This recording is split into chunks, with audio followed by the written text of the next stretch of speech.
If you put mouth there now, thunder fire you. No, put mouth there now, put mouth inside trouble. Yeah, no, can't see him written note. Come and see her written note.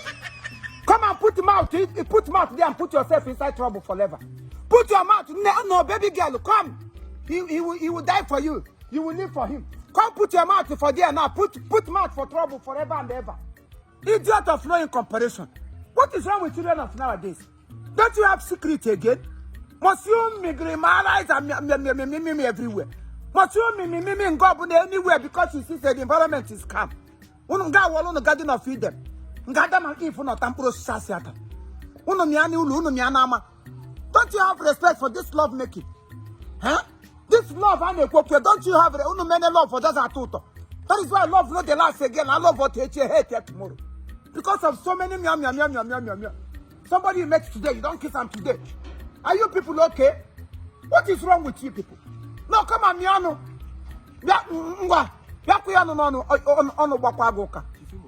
Idiot. Okay, for him for yourself. Oh, on the market, we get to the middle, give them a banana. I said, come back to get him away Basaram now. Oh, what's Basaga? Oh, what's Basaga? You won't get an answer. I don't know who will chop the dog tomorrow. More new generation. New generation nonsense. Oh, okay, talk. Parents got them, I got ice cream, from honey, from honey. Every fast food they did there.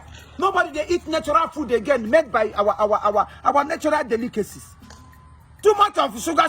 When you take and born picking, one patakaya when you talk.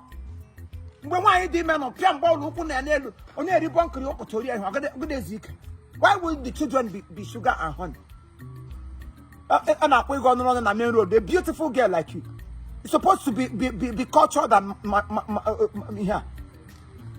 Nobody is perfect, but do it accordingly. Children are watching you from all corners.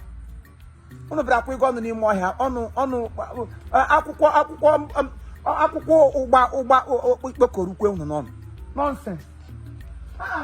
Kiss, ball, kiss your mouth. One no regret head. Not be this mouth where they smell like odor. It was